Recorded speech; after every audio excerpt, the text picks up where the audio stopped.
adding you. By God, I think we made it work. It's a modern-day miracle. Yay! And it's only 7:33. So this only took me an extra, 5 or 6 minutes of sitting here online trying to figure it out. Well, thank you. It's a great joy to be with you, Lisa, and thank you for you bore all the risk of this, and I was just I'm going to learn vicariously from your experience. Yeah. So hopefully next week when I do this, it goes, lickety-split smooth, and I don't have the same connection troubles, which I seem to have almost every time I do this. It looked like I needed to make the request to you to join your live, so that's what I did, and then I think you just let me in. So yeah. Good. Well, it's a learning experience, and all of the people that are watching, if you want to do a Facebook Live with a guest, you're now learning how to do it in real time. So this is good. So so let's talk. The first thing I want to do as we discuss this is I just want to first just take a moment and really recognize all of the issues that are going on in Israel, and just we've had to deal with that ourselves, right? It's basically their 9/11, right? What's happening now for them, and our thoughts and prayers are with just the atrocities there. And that we can have this conversation here today is a blessing of where we live and what we have in this country. And we're taking seriously our role of governing and governing ourselves, and we care about this topic and this conversation tonight. But my heart is heavy, as I know everyone's is, with what the atrocities that are going on and other people in the world that we care about are living through. So I just wanted to make that comment, because it really, when things like that go on, it sets the stage for everything else that we do. Important work though it is, and though we disagree, which, I mean, even you and I do, both senators from Oxford County, disagree on things, but there are some things obviously so much more important than even what we're doing and talking about here. So amen to that. So yeah. So let's get on with it. So hello again to everyone, now that we're finally actually getting started. I appreciate so much that Senator Bennett is joining me tonight. And he likes to say he's the junior senator from Oxford County. Even though he's wealth of experience more than I do, he happens to be more newly elected, although he has the experience of years, and I'll let you tell people about that. But we have 8 questions on the November ballot, and those are always difficult for folks. So I'm glad you're here with me tonight. And just for folks that don't know, Senator Bennett, just tell everyone your history in the Maine legislature. Oh, sure. Well, I always am pleased to have a joint appearance with the senior senator from Oxford County, Senator Keim, and just so people know, we just redistricted for the last election, and so some of the towns that Senator Keim had are now in my district, and I don't think you picked up any of mine because your district has kind of moved north and east. Yeah, that's some of Franklin County now. Yeah, so but I now am pleased to represent Waterford and Hebron and Sweden that you previously had, and my district lost some towns as well. And so and it's kind of fun because back 20 years ago when I last served in the state Senate, I had the district was a little different too, but my district is essentially the Oxford Hills towns, all of the 8 towns of the Oxford Hills except for West Paris, which Senator Keim you have. And then I have Bridgeton and Harrison in Cumberland County, and then I have the greater Freiburg area, which is basically Freiburg, Brownfield, Sweden, not Lovell. You have Lovell. No, so glad I still got Lovell. Yeah. So and we do a lot of work together, and we also sit next to each other in the legislature. You're in the assistant Republican leader's seat, and I've got the seat next to you as the Senate lead on the Appropriations Committee. So I've served, this is just since 2020 in my most recent period. I had served earlier in the House for 2 terms back in the early 90s. And then from 1996 to 2004, I had the honor of serving the state Senate. And I was actually president of the Senate when we had a tied Senate with 17 Republicans, 17 Democrats, and 1 independent back in 2000. And then I decided, it was time to cycle out of public service for a bit, and I focused on building businesses in Maine, and had some success with that, and helping my wife raise our 2 beautiful children who are now adults. And so I figured it was maybe time to get back in, given the state of the world back in 2020. And it's been a great honor, and I enjoyed very much serving with you, Senator Keim. You're one of the best senators, frankly, in the Senate in terms of your capacity for work, the work ethic, and how deeply you get engaged in issues, and how seriously, and you're well respected across the aisle. So it's always fun to work with you. Well, thank you. That's why I invited you on. I, I paid you for those comments. No, thank you for that, Rick. No, it's definitely, it's good to work with you as well. And I appreciate your diligence in what you do and thoughtfulness. And we had one question that says, who's got Andover? And I'm happy to say I have Andover, Robert. So that was one of the questions that came up in comments. So, so we'll go through the questions 1, 2, and 3 together tonight. And the first one, and the last time I had to do a Facebook Live, I didn't need glasses, I want to say. So that was a year ago, and here I am. Okay, so question 1, do you want to bar some quasi-governmental entities and all consumer-owned electric utilities from taking on more than $1 billion in debt unless they get statewide voter approval? So this is the first question on the November ballot. And really, it's a fairly straightforward kind of policy question, but obviously brought about by question 3. But I thought I'd just let you explain this one kind of quickly, and then, you know, if we want to touch on it again when we talk about question 3, we can. Yeah, I'll try to deal with it quickly. It's kind of arcane stuff because essentially CMP funded this effort called No Blank Checks, they call themselves, in order to put yet another barrier to the potential purchase of the assets of the investor-owned utilities. That's CMP and Versant, which is the old Bangor Hydro. These 2 entities are subject to question 3, which we'll get into in a bit, and that question has to do with a new municipal sort of corporation, not-for-profit, acquiring the assets of the investor-owned utilities and running a consumer-owned utility instead of it. To do that will require borrowing money using revenue bonds of some amount, and you know we'll get into the debate about what the amount is, but it will be over $1 billion.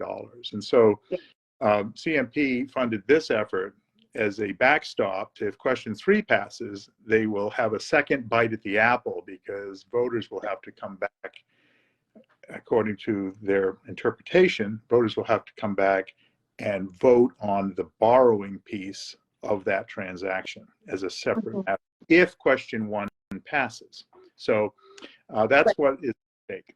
Yeah. Yeah, absolutely. Yeah, it's a second bite at the apple. If question 1 and question 3 both passed, then there would be another question coming to the voters about whether or not to take out this this loan or this bond for anything over $1 billion. And so I take it you'll be voting no on question 1, Senator Bennett?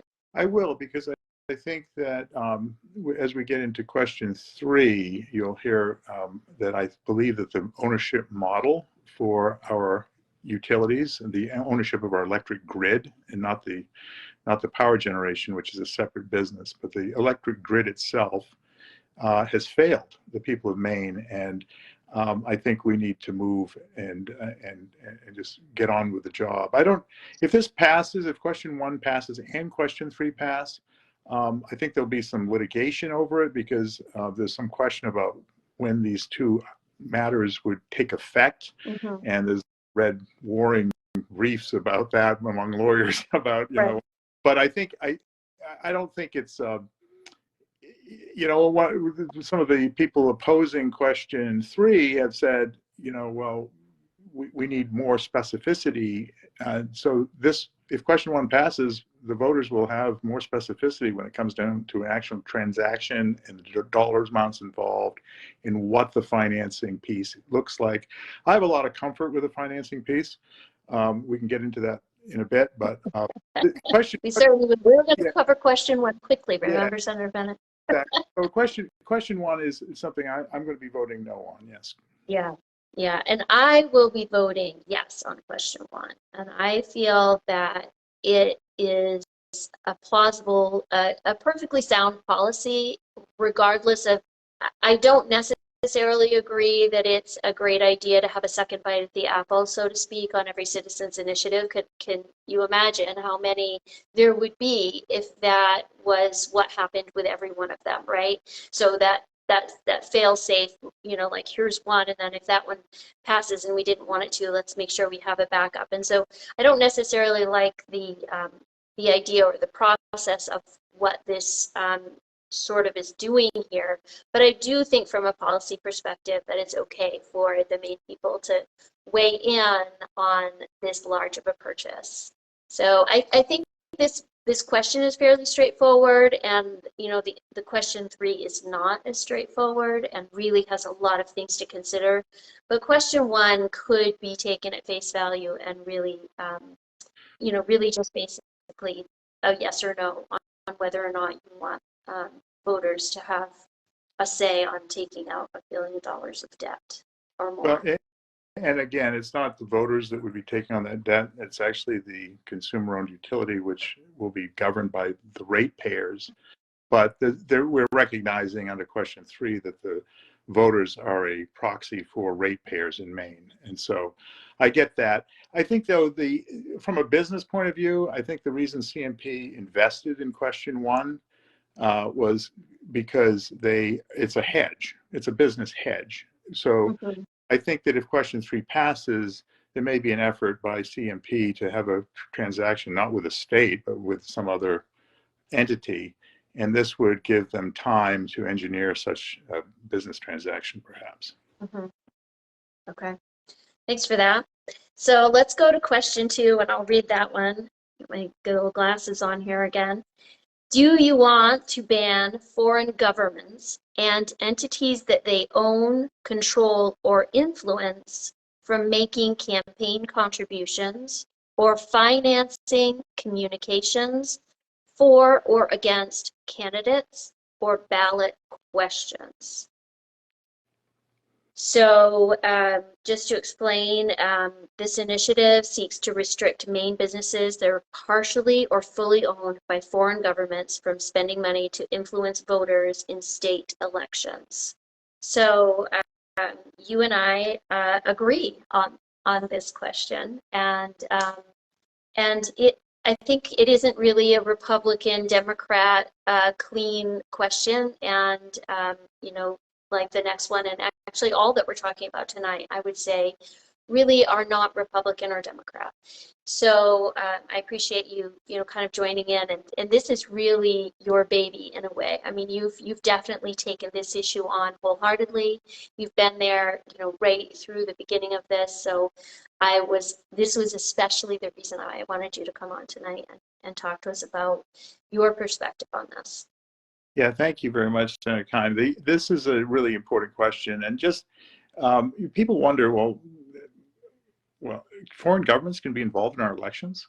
They scratch their heads. I mean, I went out and collected signatures for this all week long at the Oxford Fair last year, and there were just people.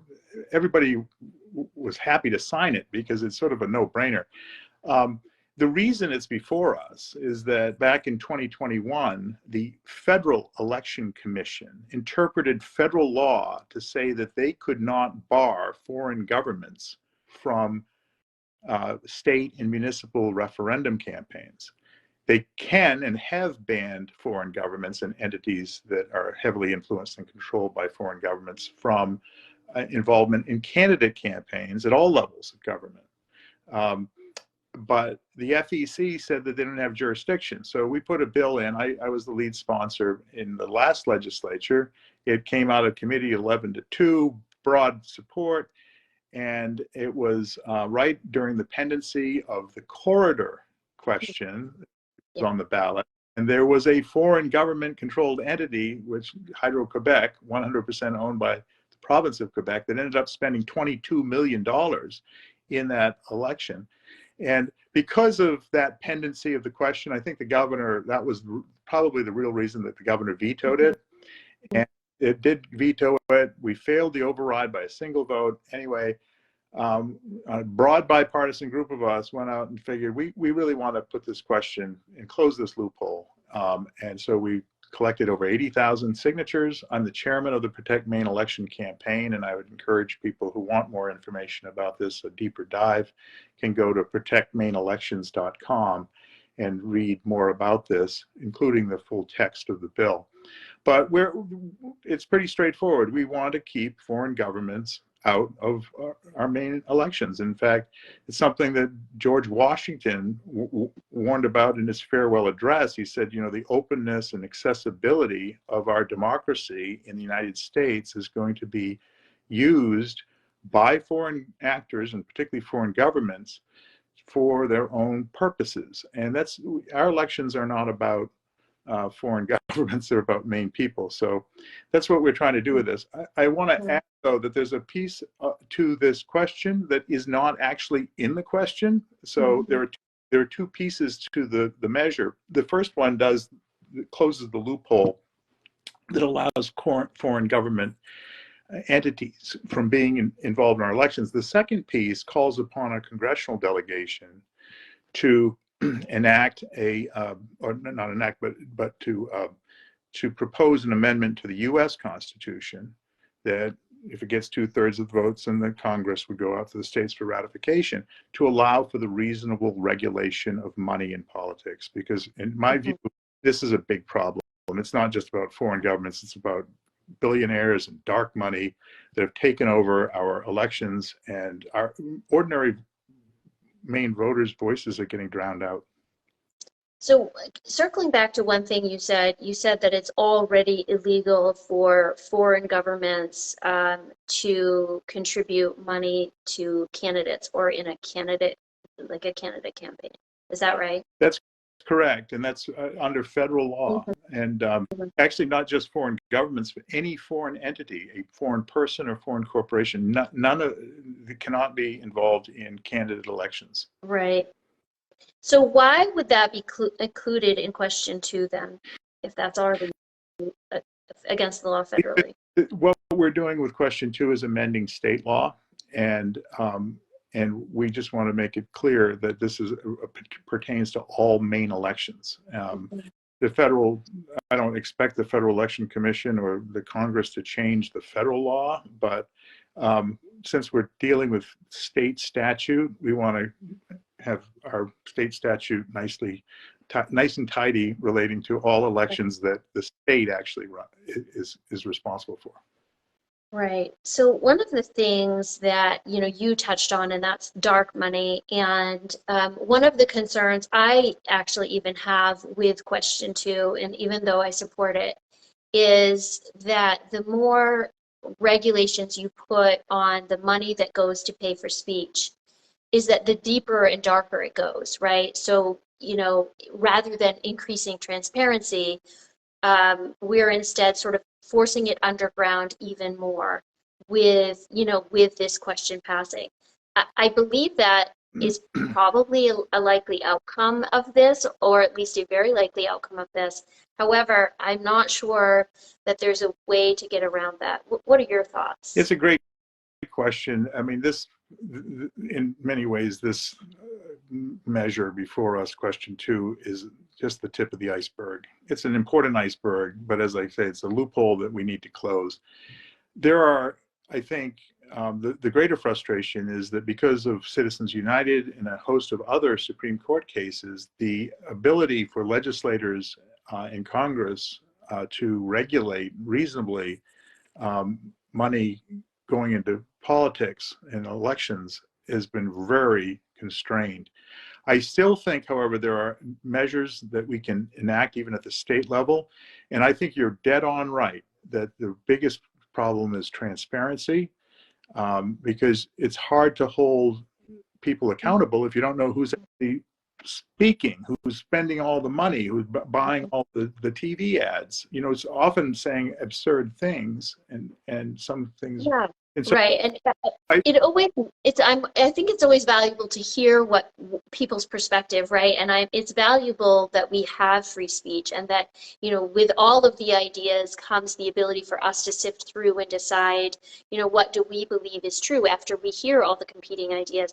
But when you don't know who's paying for the speech that you're listening to, the largest piece of information is missing, you know, because it's bias, right? We all have our bias.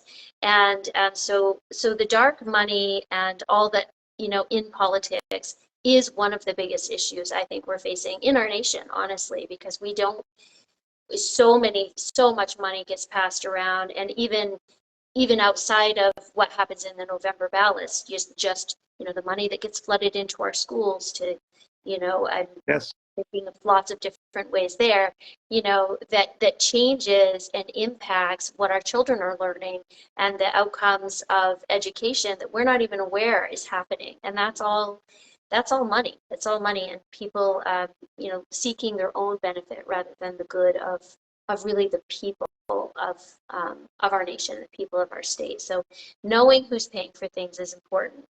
I also go ahead. I was just going to say that's really well said, and I do have a bill that it's based on a law that was passed in Arizona and one that was passed in Alaska called Truth in Disclosure, which would mean that if you cannot identify and will not identify, if you're a political committee and you will not identify or cannot identify the underlying source of any monies being that resulted in more than $10,000 of spending, you cannot spend that money in elections. So you need to drill way back up the food chain from, you know, all these shadowy organizations, the committee after committee, or the committee, you know, Americans for Puppies gives money to Mainers for goodness and justice, right? And then they need to some political issue and buy loads of ads. My bill would actually drive that right back to the source. And if it would disallow that spending if the original source were not disclosed.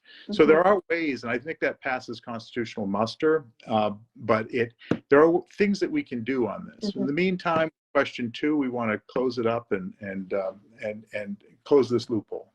Yeah. So man, let's staying focused on this. I do want to talk about what the others. So there's a lot of people, I would say, that are going to be voting no on question 2. So I'm voting yes. You're going to be voting yes. There's lots of people, thoughtful and people really even on our side of the aisle, right? Republicans that are going to be voting no on question 2. And some of the concerns is that it's going to place an unnecessary burden on Maine businesses. And I think a lot of that is that they were going to be required to figure out, you know, who owns a company.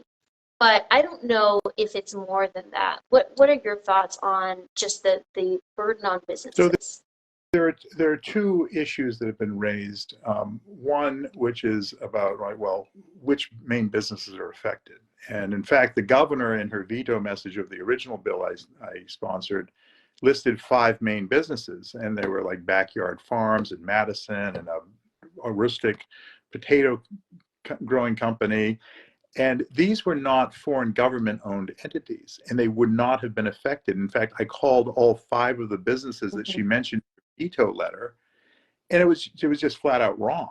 I mean, it was. Yeah, I mean, that's a question I think a lot of people have, right? It's not government owned, it's foreign owned, and there's the difference there, right? There's an effort in other states to limit foreign owned entities and people from being involved in elections. That's not the focus of question 2 in Maine. It's foreign government owned, and that list is very small. The ownership threshold has to be 5%.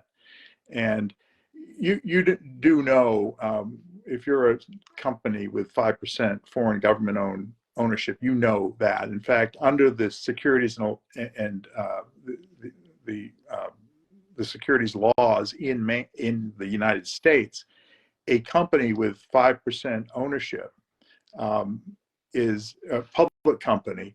The 5% owners have to file what's called a 13D, stating that they own 5% and what their intentions are. So it's a well-established standard for measuring ownership in federal security laws.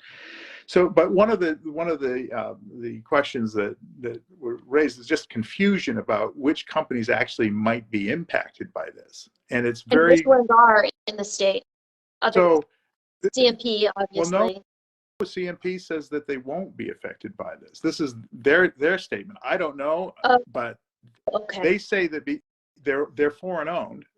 They're owned by Avangrid 100%. Avangrid is owned 3% by a Spanish conglomerate named Iberdrola. Iberdrola is a public company with some foreign government ownership. The government of Qatar and the government of Norway has small pieces of. So they say, though, that they wouldn't be affected. One company that would be affected is Versant, which is, believe it or not, the old Bangor Hydro is now 100% owned by the city of Calgary, Canada.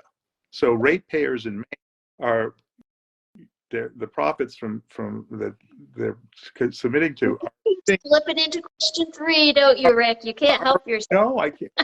Well, these issues are related, but Versant would get caught up in this because they're owned government. Any others? Now, not that I'm aware of. I mean, Hydro-Quebec is foreign owned, but they're not a main business, and so, there's very small number of companies that would actually be affected. Now, the other part of your question was burdens on business. Two groups that objected to the bill and wrote the governor 11th hour letters asking her to veto it, which she listened to, were the Maine Press Association and the Maine Broadcasters Association. Right, media platforms. I understand. Yeah, one of the complaints the Maine broadcasters had is that they would have to perform some level of due diligence about the monies that they're receiving for all of this political spending, and there is no police power that they have to do, but they currently have burdens of due diligence on political spending now. I mean, vast amounts of money come, and they have to make sure that the disclaimers are correct and things of that nature. This would require them to have a protocol that asks the question, are you sure of who's buying the advertising? Are you sure this isn't being funded by a foreign government? Then there's no strict liability for them, but they do have a little bit of burden there. And the monies are staggering. I mean, there was $125 million spent in Maine elections last year. The numbers are phenomenal, and I do think we need to have better understanding of where that money is coming from. And we have to rely on the major sources of receiving that money, which are the broadcasters, for a little bit of light due diligence here in order to get sure that the system's working. Right. So to be fair, this is going to put an extra burden on all media platforms to make sure that foreign government influenced entities are not purchasing some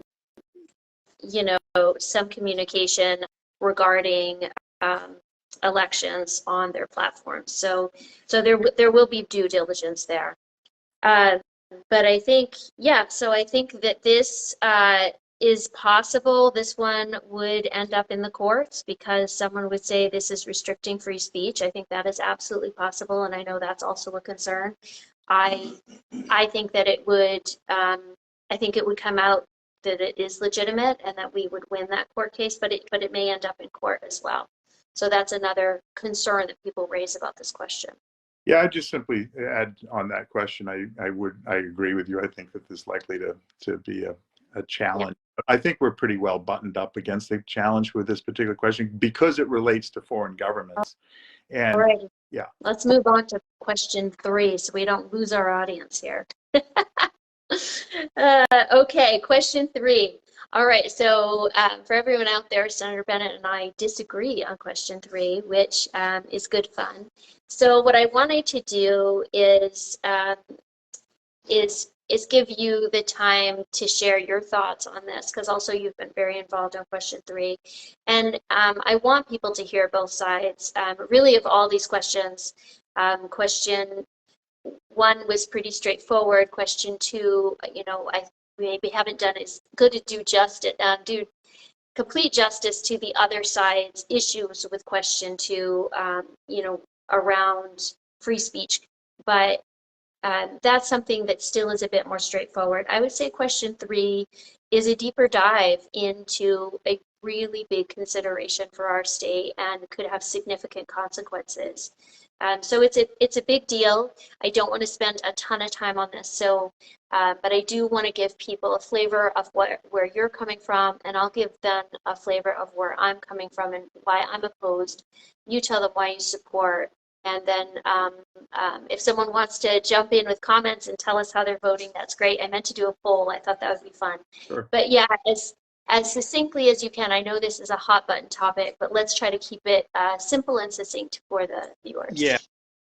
So question 3, for me, it's... Oh, I should read this, actually. I forgot to read it. Question 3. Oh, Here we go. Do you want to create a new power company governed by an elected board to acquire and operate existing for-profit electricity transmission and distribution facilities in Maine? So it's creating a new power company, which already has a name, Pine Tree Power Company, which would be taking over Central Maine Power and Versant Power. So that's in a nutshell the question. So go ahead and give us your thoughts on this. Sure. Look, our electrification, our needs for electrification in our economy are going to quintuple in the next 30 years. And so who owns the grid is critically important because those people are making the investments into our economic future.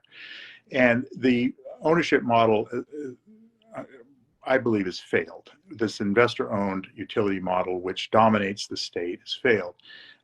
And these are natural monopolies. These aren't the sale of generation assets. This isn't the sale of electrons coming, that you're buying that most people are on the standard offer. This is the actual grid. It's a natural monopoly. You don't want like different companies stringing telephone poles and wires and transformers down your street. One company should be doing that in any area. And so it's a heavy regulated area by the Public Utility Commission. But these public utilities are so, the model's so broken that the Public Utilities Commission, is struggling to regulate them. And in fact, they do such a bad job of it. We have a public advocate to advocate for the public before the Public Utilities Commission to regulate the public utilities. It's very complicated and unnecessarily so. Much better model that is 28% of Americans have this. A consumer-owned utility model because this is a natural monopoly. 28%, including the whole state of Nebraska, has consumer-owned utilities. In fact, 97 towns in Maine have consumer-owned electricity companies, and guess what? Their rates are 53% less, and their reliability, even when CMP says, well, we got a lot of snow load here, these other 97 towns in Maine have better reliability for their electricity as well. And if this works, the reason this works is it's the cash flows, okay? Simply the cost of capital for investor-owned utilities is guaranteed rate of return between 8 and 12%. And so those are the profits that are built into the model. Consumer-owned utilities can borrow money on using revenue bonds at very low rates, and they don't need the profit. So the difference between 3 to 4% cost of capital for a consumer-owned utility and an 8 to 12% cost of capital for investor-owned utility means that ratepayers can save lots of money and you can do more investment into the grid. And that's what the proposal endeavors to do. It recognizes the failure of the investor-owned utilities, CMP and Versant, which have failed Maine ratepayers repeatedly over the last decades, and replaces it with a better system that is already operational in large amounts of the United States, including 97 towns here in Maine. Mm-hmm. Good. Yeah, thank you for that. And I think there are good models of a consumer-owned utility out there, and I don't disagree that, you know, there is a possibility that, you know, a consumer-owned utility could deliver our electricity to us at, you know, possibly a lower rate. I think that reliability of our grid has a lot more to do with, you know, the trees and the ability of CMP or Versant to get in and cut down trees, or, you know, possibly even going underground. I have a fun story about reliability of our grid, because during COVID, my son-in-law lived with us for a little while, and he's from Sweden, and all of their wires are underground. And we, of course, had a power outage. Whenever the power goes out in Maine, anywhere, it goes out at my house. So reliability issues are like, they're my life. But he did not even know what a power outage was. He was like, "What do you mean the power goes out?" And so we were melting snow to flush our toilets and doing all this fun stuff. We emptied our refrigerator and put it in a snowbank and all that.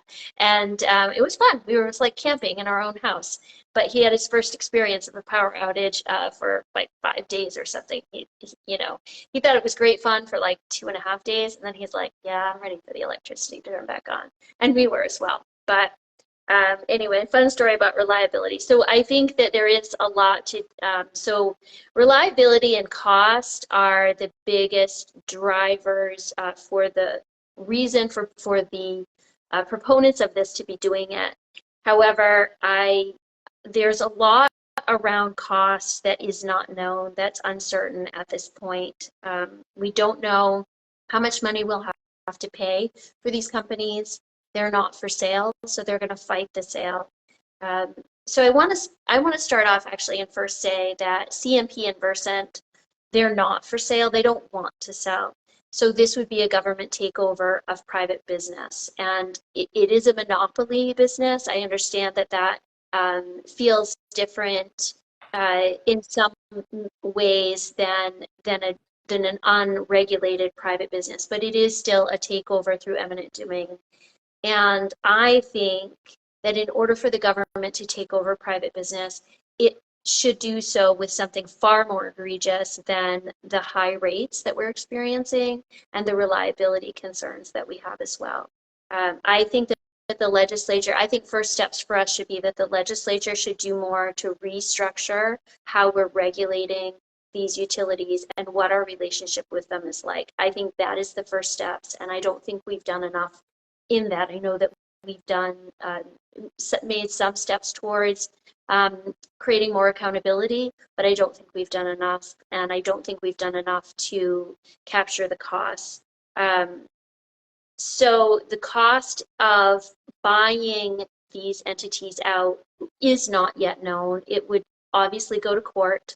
The courts would have to decide what, they would have to weigh in on what the actual value of the assets are, and then they would likely add in some money because they're being taken over.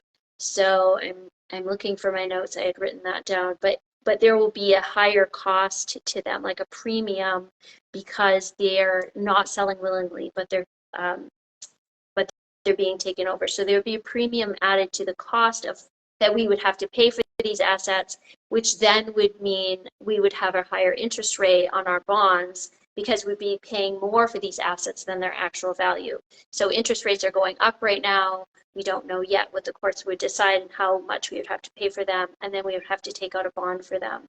I'm also concerned, even if it does pass, so if it did pass, even at the start, as I was thinking through the start of this tonight, the first step would be, having this board, and then we would begin litigation, right? Because immediately we're going to be in as much as a decade of a legal battle to take over companies that are going to say, you have no right to take us over.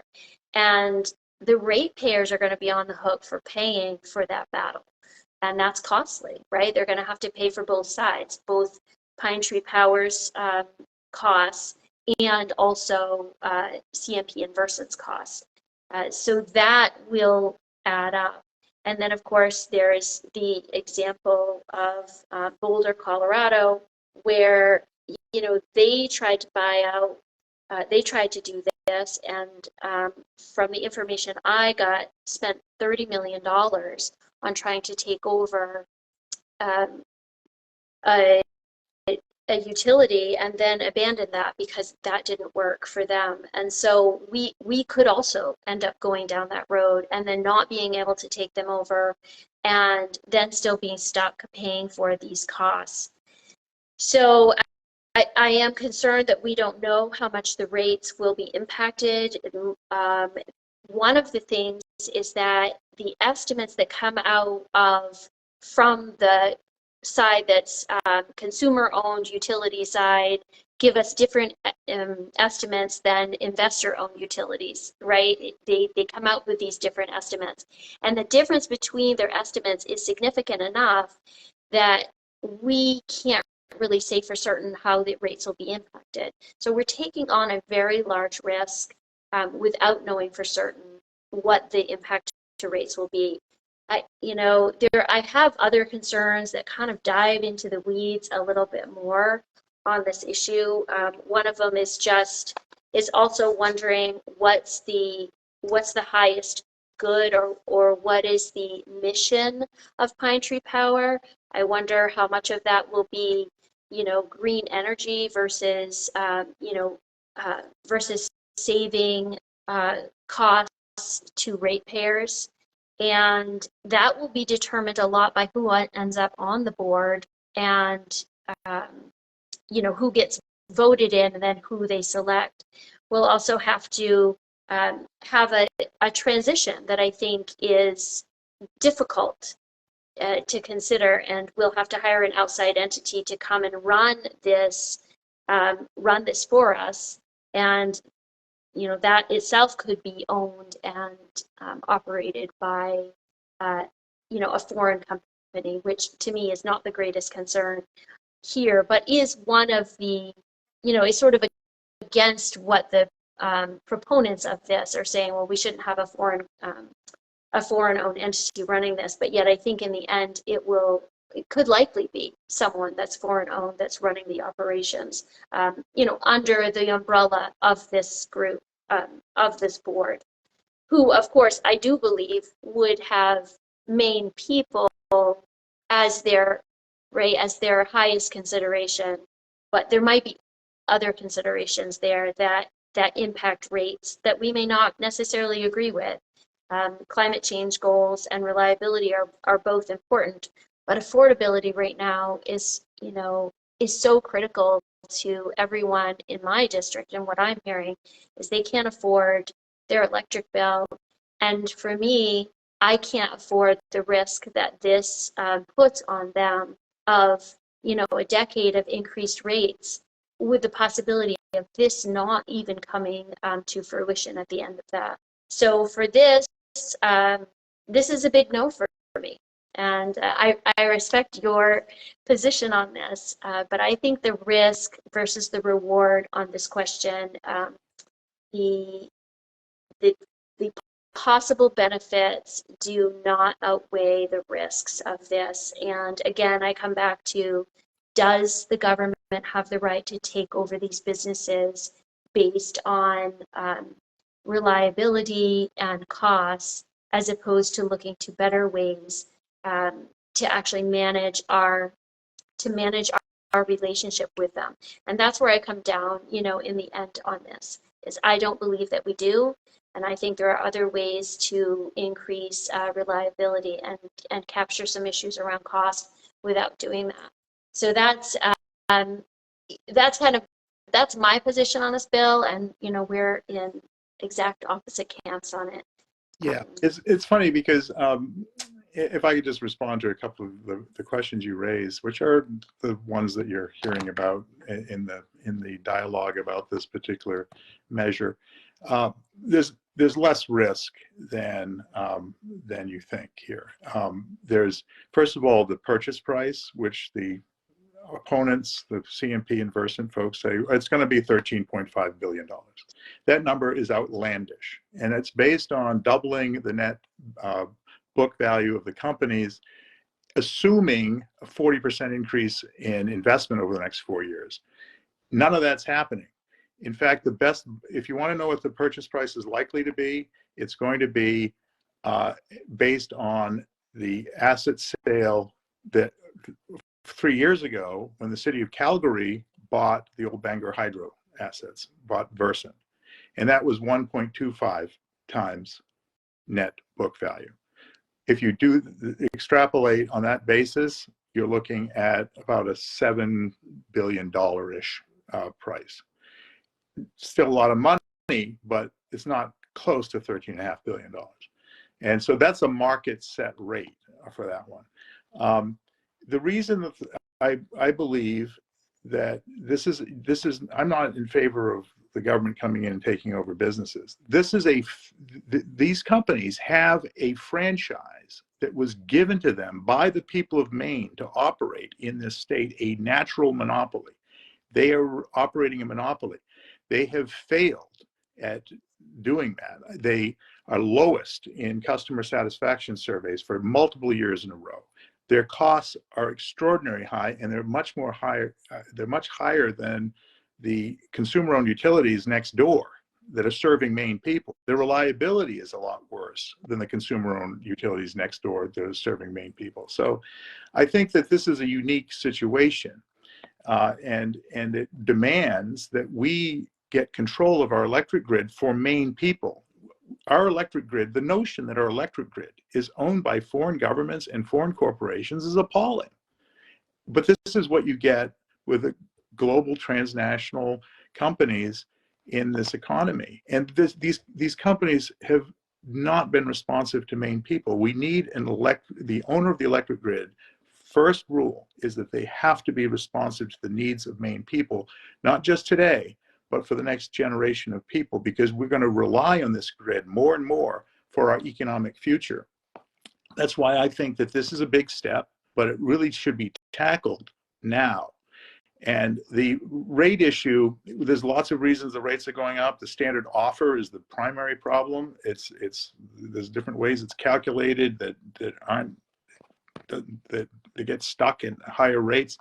The distribution rate is high as well. And that is high because of this guaranteed 8 to 12% return on investment that investor-owned utilities have, and some other reasons. But again, if you just look next door, the entirety of Washington County is served by a consumer-owned utility. Their rates are a lot less, and their reliability is a lot better than the Versant people next door. Yeah. And yeah, I think, again, I'll restate that I think the PUC and the Maine legislature has the ability to go in and change the relationship to a degree that would benefit Maine ratepayers. I don't think that we've taken the bull by the horns enough to do that. Agreed that, our rates have increased a lot because of solar initiatives, and they're only going to continue to go up. But I do want to point out one of my concerns, going back to one of my concerns, is that climate change goals are part of the mission of Pine Tree Power. And it's also climate change goals that kind of push the whole solar thing on Maine people as well, in a way that's saying it's worth it for you to pay for this because, this is going to protect the environment of the world, I suppose, or Maine, although our carbon emissions really don't require that we do anymore at this point. So I don't I don't want to debate you on this because I think that I understand your point of view. I think people, I'm hoping that everyone that's watching this can understand our points of view on this. And I do think that a lot of the disagreement comes down to when you look at rates, to the fact that, you know, if you're if it's an IOU versus a COU, they're both giving different estimates on both sides of this issue, right? And even if it's somewhere in the middle, or it's on either end, the difference is very significant to ratepayers. And you know, even independent estimates are not coming in where consumer-owned utility estimates are. So for me, there's still, I would have to say, a lot of unknowns. And so I would leave with this comment that two people that care a lot about the state of Maine, two people that care a lot actually about Oxford County, we represent really similar folks that are struggling with their electric bill, right? And I know that one of the reasons this question is going to drive so much concern is people want to do anything to be able to afford their electric bill in addition to all of the other bills and the cost of living. And so that's why it's important for them to consider this. You know, I come down on the side that I think this is going to end up raising rates for people for a decade or more, and may end up falling through. And I think it's a risk we shouldn't take. And I understand where you're coming from, and it's passionate about carrying that. You know, we do have reliability. We do look at ways to capturing costs and lowering costs for people in the future, while also looking at, you know, climate change issues as well. So I know those are, you know, some drivers for you with this. So Can I just ask on that particular issue of climate change? I think what is happening with the grid, and this is, I think, one of the reasons that we're having this discussion, is that the grid is, we used to rely on a few big sources of power, and the electrons would move from those big sources of generation into the economy, to people's homes and businesses. And now what we're seeing is we're seeing a lot of local generation, whether it's a backyard solar farm or a rooftop solar or a wind tower at a farm. And we're having to put more on-ramps to the grid.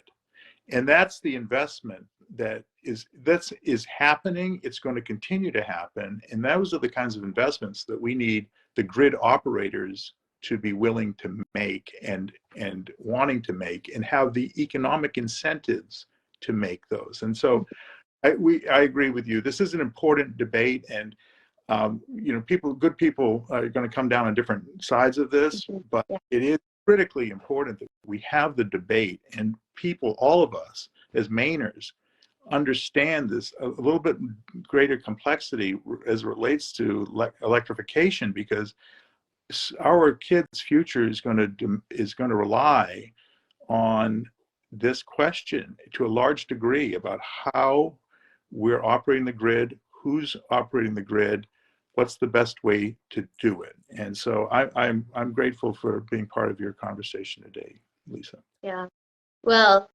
thank you, Senator Bennett. I appreciate your time tonight, and I'm hoping that this has been helpful for everyone that's listening now and in the future. And one of the things I said to Rick before we got started is that you can watch this later, and then you can put us on 2x speed. So all the things, you know, you're like wanting to capture, you can, and then you can ignore all the stuff you don't by zooming through it as fast as you want. So thanks to everyone for joining us tonight. Thank you especially, Rick, for being here and for sharing your wealth of information on all these topics.